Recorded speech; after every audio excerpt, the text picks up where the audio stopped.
My name is Karlin Borisenko, and you are listening to the Actively Unwoke podcast. You can find back episodes of the podcast over at activelyunwoke.com/podcast. And hey, if you've been enjoying the podcast, I hope you'll leave me a review on Apple Podcasts. 5 stars only. If you have anything less than 5 stars, keep it to yourself. All right, that's a joke. Come on. But no, reviews are really helpful, and I would really appreciate it if you appreciate the work I'm putting into this. Take a minute, leave a review. It really does help out the show, and I greatly appreciate it. All right, so today we're going to talk about a topic that I talk about here and there. I might tweet about it every now and again. I might mention it on a stream every now and again. But I need to start being explicit about this topic. You need to know the difference between different types of content creators in the so-called anti-woke space. Now, I say the anti-woke space with just a little bit of disdain, because the truth of the matter is there used to be an anti-woke space.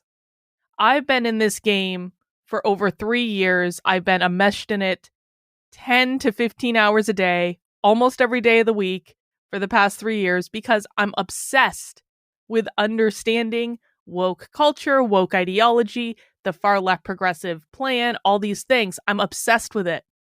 And so I've been deeply immersed in this stuff for a really long time, more than most people. It's why I'm going a little bit crazy. But there used to be an anti-woke space, or what I would call an anti-woke space. This used to legitimately exist, where there were a lot of people who were talking about the woke ideology, and more or less, they were playing nice together, and they would help each other, and they would support each other.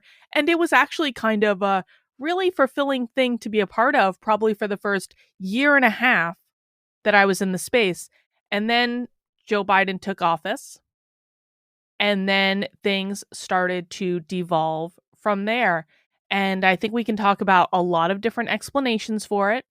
I think we can talk about how people got afraid, people didn't have power anymore. They thought that things were useless. They were blackpilling. They started just engaging in competition with each other. They started going out for themselves instead of helping other people. We can talk about a lot of different things that happened. But the too long didn't read is that the so-called anti-woke space completely fell apart. Now, that's not to say there aren't still people doing the work, if you will, because there are absolutely still people that are doing the work. I look at people like Christopher Rufo, James Lindsay. Amazing what those two men have accomplished. Absolutely incredible, unbelievable. I look at people like Gabrielle Clark, Nicole Solis, Paul Rossi, Frank McCormick. There are so many other great activists out there, like real activists that are on the ground, that are reporting, that are sharing information. There are even some good organizations. I look at organizations like Parents Defending Education. I think they do a great job. Not to be confused with Moms for Liberty, which, no offense to any Moms for Liberty people that are listening right now, but I think Moms for Liberty National is a grifting organization. I do. Moms for Liberty has a lot of great members. There are probably members in local chapters that are listening to this right now going, what's wrong with Moms for Liberty? Well, I have nothing wrong with the local chapters. The local chapters are fine. The problem is that the national organization doesn't really support the local chapters, do they? And I'm telling the truth about that. Anyway, all of these organizations popped up in the anti-woke space. All of these people are doing commentary, pretending to be against woke ideology. And this brings me to the point that I want to make. There's a lot of information out there from people claiming to teach about the woke ideology. And not all of that information is created equal. Now, I'm going to be accused of infighting for this. Why are you going after people on your own side, Karlin? Why are you infighting? Because that's what always happens. But the problem is that in not discussing the reality that there are an awful lot of people shilling information in this space, not because they care about solving the problem, because they do not care about solving the problem. They only care about getting famous or making money or maintaining their status or anything related to a selfish endeavor that is not designed to create change in the world. And the motivations of these people matter. It does matter because it makes it harder for the real activists to make any headway at all when all of the air is sucked out of the room by people who are not interested in solving the problem. Now, for those of you who are listening, and I do think the people who listen to my podcast are much more likely to want to solve the problem. For those of you who are listening and you're thinking, but why are you taking down people on your own side? Why are you talking about this? Why can't you just focus on the left? I struggle more to overcome the challenges by people created. I struggle more to overcome the challenges created by the people who claim to be on my side than I do from the woke left. That is the truth. The woke left is winning. The woke left is kicking all of our asses. The woke left is looking at how in disarray we are and laughing every single day, and they're doing it while our side, the so-called anti-woke space, is eating each other, canceling each other, destroying each other, undermining each other. It wasn't like this 2 years ago. It really wasn't. It was a completely different time. And now all it is backstabbing and betrayal and misinformation. Yeah, I said it. There's downright misinformation on our side. There's disinformation on our side. And it is not helpful. It is getting in the way. And for everyone who's complaining that I'm talking about this topic, and I know again that there will be people complaining, do you want to win? Or do you want to be entertained? That's really the question. Do you want to win? Or do you want to be entertained as we slowly decline into our new Marxist reality? Because I want to win. And I have a whole bunch of people that I'm looking at right now in the so-called anti-woke space that do not want to win. They only want to entertain you. And there's nothing wrong with being entertained, but we should at least be honest about what is going on. And so I wrote this article that we're going to read today. You can find it on my Substack, Carlyn, KARLYN.substack.com, or you can go to activelyunwoke.com/Substack. It'll put you right in the same place. And the article is called Know Where You're Getting Your Information From. Activists, entertainers, or grifters. Yes, it matters. Let's read. I do my very best to break down the cultural revolution we are currently engaged in the United States, make it easy to understand, explain why people seem to act crazy around you, and teach you things you can do to advocate for what you want in the world. I've learned all of this by being immersed in the land of the woke left for between 10 to 15 hours a day, almost every day, for over 3 years. Understanding it is my obsession. Teaching it to others is how I'm trying to save the world. My goal is nothing less than creating a grassroots army of people who understand what is going on in the world and are committed to stopping it when it shows up in their lives. I'm not the best teacher for everyone. Some people can't get over my tone, others hate my haircut, still more are looking for an academic perspective rather than a practical one, and all that is fine. There is no single teacher in the world that can reach every type of person in the world, and that is certainly not a limitation that I'm going to overcome. We need as many different types of people teaching what is happening as possible so that we can wake more people up. So make no mistake, I'm not opposed to as many people talking about this information as possible. We need as many teachers as possible. And by the way, guys, as an aside, because I do additional commentary on my articles in these podcasts, when I say the term teacher, I don't mean in a school. I don't mean in K through 12 public school system, that kind of teacher.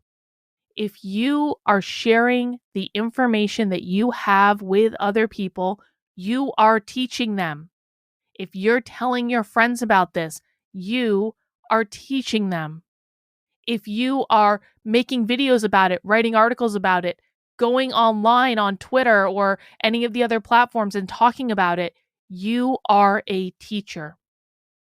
And the limited number of teachers that we have in this space is actually a really big problem in terms of making sure the masses understand what's going on in the world. So I want you teaching. I want other people teaching. I want as many people teaching as possible. The problem comes when people are teaching inaccurate information, inaccurate or downright lies, and calling it the truth. That's where we have the challenges. All right, back to the article. But a problem I run into continually is the need to unteach people the information they've learned from influencers in the online spaces who are not really hinged into what is going on, but are several steps behind it. Sadly, these people often have large platforms, and when they teach their audiences incorrect or outdated information, it causes problems. I believe this is because people who are consuming the information do not understand the difference between the different types of content creators that exist and what type of information they can expect from each variety. When I first got into this space, I was overwhelmed by the amount of information to learn. For a long time, I took everything at face value, assuming that if someone had a following and was talking about a similar content every single day, they probably knew what they were talking about. Boy, was I wrong. Some of the best platformed people have absolutely no clue. Now, this isn't the fault of the audience, mind you. It's the fault of the creator for not doing their own due diligence. But what happens is that when the creator teaches the audience incorrect information, they might come over to a site, maybe like mine, and hear something different and always more accurate, and they start to argue and get disruptive because contradicting what their favorite influencer told them is considered a mortal sin. The information about the woke ideology is complicated, and one can excuse disagreements and differences of opinion. They happen. We're all figuring out this information together. However, there are still levels of quality in terms of the sources you'll find information from. And I want to talk about the concept of activists, entertainers, and the much hated grifter, which is absolutely a real thing. There are three basic types of content creators in the online news and culture space: activists, entertainers, and grifters. Activists are the most valuable source of information. The word activist is rather loaded, but I think it needs to be reclaimed. It just means someone who is taking action, working day in and day out to make change in the real world. They're looking for solutions to real problems that people care about. Myself, Gabrielle Clark, Paul Rossi, Ray McCormick, Nicole Solis, we're all activists, And by the way, if I didn't name a name on the list that you think should be on the list, head over to the article on carlin.substack.com and leave a comment and let me know. It was not meant to be an exhaustive list. I apologize if anyone feels slighted that their name was left off. I didn't mean it to be an all-encompassing list. It was just the people that came to mind last night. But there are so many good people doing work, real work, in the quote-unquote anti-woke space. So if you have other suggestions for people we should take a look at, come and leave a comment and let us know. And by the way, if you don't know some of the names I just mentioned, again, Gabrielle Clark, Paul Rossi, Frank McCormick, Nicole Solis, look them up because all of them are really amazing activists. Activists are the absolute best source of information because they are the closest to what is actually going on. They're at the school board meetings, working with the normal people, looking at documents directly, all in the weeds day to day. It's not a glamorous job, but someone has to do it. Activists are usually the least well-known type of creator, but that's not exclusively true. I consider James Lindsay and Christopher Rufo to be activists, even though both of them might have a problem with the title, but that's what I'm going to categorize them, maybe without their consent. And both of them are very well known and excellent sources of information. But most activists are normal people, just like you. They aren't someone who you look at as a celebrity, someone with a polished production, and there's someone who is just doing their best with very minimal resources. But they know everything.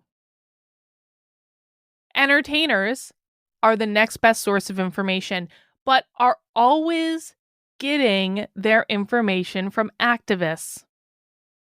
Entertainers are usually the most well-known type of creator, but just because they are the most well-known does not mean they are the best informed.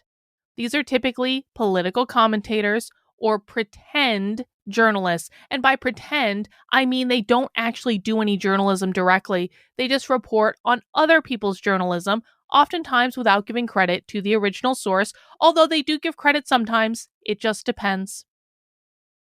Now, because these people don't actually do their own journalism, it's kind of like a game of telephone. Sometimes it translates well, and other times it doesn't translate at all. And oftentimes, entertainers can be weeks or months behind the times with the most current information. So you should never assume you're getting up-to-date information unless it's truly breaking news. This is especially true with cultural commentaries. Oftentimes, the activists see the things the entertainers write, and we say, yeah, duh, we knew that a year ago. Better late than never, to be sure. The biggest difference between activists and entertainers is this. While entertainers do care about the issues they are discussing, their primary goal is never to solve the problem. Their goal is to make money and maintain their status. Now, there's nothing fundamentally wrong with wanting to make money and maintain your status. If it floats your boat, go for it. But here's the problem. Because the goal is to make money by getting likes, clicks, retweets, views, subscriptions, followers, etc., entertainers are A, always going to present information in the most extreme ways possible, which usually distorts the actual context. And B, they are never going to try to solve the problem because solving the problem would take away their cash cow. People who are making money talking about a problem are never going to actually try to solve the problem. Ordinary people are confused at this because they really think their entertainers are going to save them.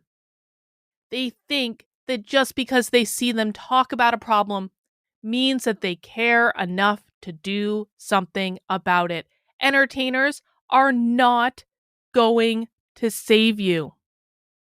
They may attend an event here and there, usually only the ones they're paid to go to, but that's about all they're going to do.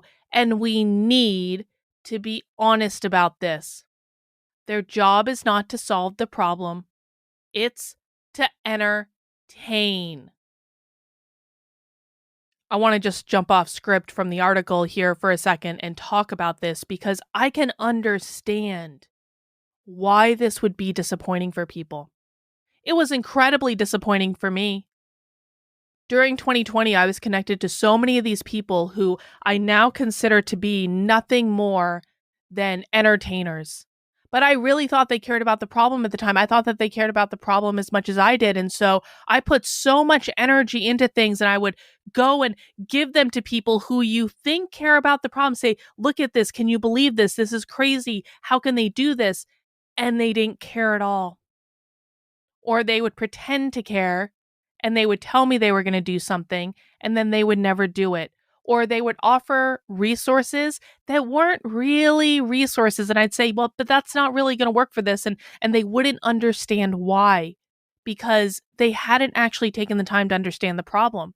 Just because they talk about it on their shows, on their podcasts, on Fox News, on Newsmax, on YouTube, just because they talk about the problems does not mean they actually understand the problems.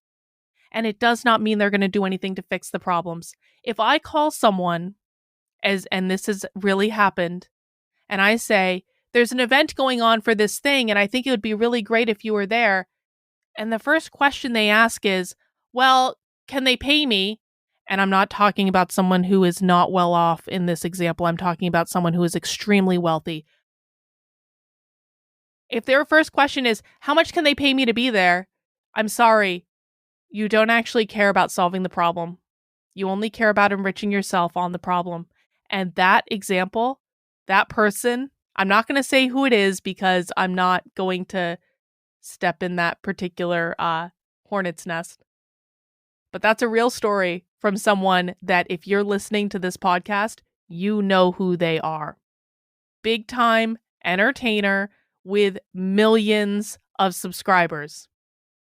And they made all their money by pretending to care about a problem that they don't really care about. And the first question they ask is, how much can you pay me? That has never been the first question I've asked in this entire journey. Trust me. When you're an activist in this space, it's not something that you're going to get rich on. But the entertainers do, because they prioritize money and status above all else. Anyway, moving on. And finally, we have grifters. Grifters are a very real thing, and they are a very big problem because they can literally be the dumbest people in the world and still amass a platform that gives them undue influence over people. They provide the lowest quality information by far, mostly relying on opinions that will make their audience feel good rather than that what are actually the truth. Whether or not it's true makes absolutely no difference. And when you try to tell someone that something a grifter taught them is wrong, oftentimes they lose their ever-loving minds. It's a little unhealthy how attached people get to their grifters. And this is one of the main reasons I wanted to write this article. Because these people, again, most people on YouTube, not all, but most people on YouTube with extremely large followings are nothing more than grifters.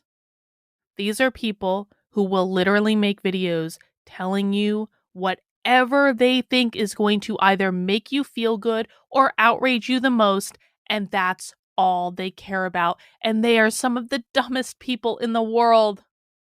They really are.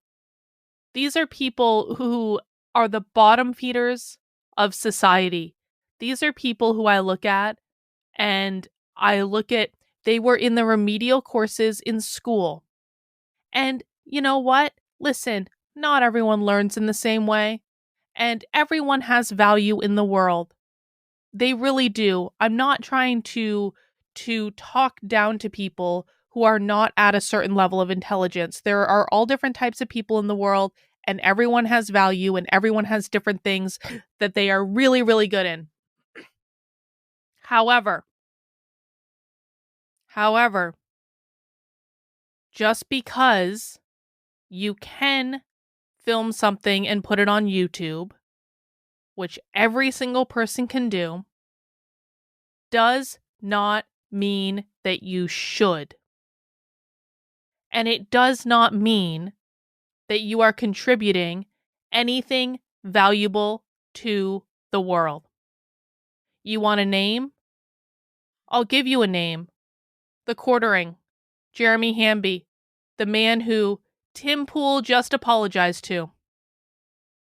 The Quartering has, 1.5 million subscribers? And he mostly touches on pop culture stuff. And so usually I don't even mind, because if you're talking about comic books and superheroes and movies and video games, fine, bro, go to town. But the problem is that last week, Tim Pool apologized to the Quartering, saying, "We all need to work together to fix the world." Bro, this is possibly the dumbest thing that Tim Pool has ever said. If you think in your right mind that the Quartering, who admits on his streams to being a grifter and just wanting to sell coffee, is going to save the world, you are out of your ever-loving mind and you are part of the problem. I said it. And I could go on and on and on and on and on about the grifters in this space. Brandon Tatum, Candace Owens, Blair White, Chrissy Mayer, etc., etc., etc. These people are all grifters. They do not care about the truth. They do not care about the problem. They will tell you whatever you want to hear in order to take your money, in order to get you to subscribe to their channel and tune into their live streams and send them their super chats. And when they are talking about what is going on in this space, they are usually not intelligent enough to really understand it. Again, this is a sad reality that people need to face. Not everyone's built to do everything. And when you have a group of the absolute dumbest human beings on the planet trying to quote unquote educate people about what's going on in the world, they create an army of extremely uninformed people who then go out and make it a lot harder on the rest of us. If you want to know why people get burnt out and quit in the anti-woke space, it is because the grifters make it almost impossible to exist in this for the long term, and they are going to be your downfall. They are the thing that is going to cause you to lose. I don't know how much more plainly I can put it for you. You have got to stop listening to these people. Or rather, listen to them if you like, but do not consider them a viable source of information. Watch them for the entertainment value. Watch them for the cringe value. Watch them because you're bored and you just want something on in the background and you're not really listening anyway. Fine. But do you have any idea how many hours I have spent arguing with people to try to show them what is really going on with receipts and evidence and videos and photos and explanations from the woke left themselves? And I try to give this information to people and they say, but that's different what this person told me and I don't, and they use that exact tone of voice. That is the audience of a grifter. They immediately jump into whining that I'm telling them something different than what their grifter hero told them, and they refuse to believe it when evidence is put in front of their face, and then they become disruptive to an entire community of people who are trying to learn the information, and they throw hissy fits, and they whine, and they complain, and they flounce about. And there's really nothing I can do to identify these people until they identify themselves by speaking up and disrupting whatever is going on. It is mind-bogglingly bad what these people are doing. And again, if they were just to stick to things like hair and makeup and clothes and comic books and movies and pop culture and music, I would have absolutely no problem with it. Grift to your heart's content. However, there are actually people who are interested in solving problems and in teaching what is really going on, not made up outrage. I am to the point where I'm not even trying anymore with these people. I block them, I remove them from my audience, and I move on. And I don't like being in that space, if I'm honest about it. I really don't like that. Because I want to be able to teach people information, but when those people are coming in and they're being disruptive and they're whining and they're complaining and they have been so convinced that the information from the grifters that they're learning from is the absolute and total truth, and they just start reeing and distracting everyone and insulting people who disagree with them, that's not a tenable situation. And one could say, they're adults and they should be acting more like adults, and I would absolutely agree with that. But the problem is that it's coming from people who are not doing their due diligence and do not understand what they're talking about, and that is why we need to discuss these things. Back to the article. Let's wrap up. Grifters are people who pretend to care about a problem, but in reality, they don't care at all. They just claim to care in order to become famous and make money. And because of those goals, they have absolutely no incentive to tell you the truth. They will literally tell you anything you want to hear, even if it directly contradicts something they said a few hours before. And forget trying to solve problems. The only way they do something is if it benefits them directly, and they'd rather get drunk on Coors Light while wearing a low-cut top or no top at all in Content House than spend their days doing anything productive. It is easy to spot a grifter because they are obsessed with followers. They're obsessed with their followers, and they're obsessed with everyone else's followers. They're the ones that post the images on Twitter of like, this is how many people these follow, this is how many followers this person's lost today, and this is how many followers I've gained today. Let me tell you guys something. If you are followed by thousands, tens of thousands, hundreds of thousands of people that are going to unfollow you if you tell them something they do not want to hear, that is not the correct audience. That is not the right audience if you want to get anything done. And so if that type of person unfollows you, you should be celebrating it.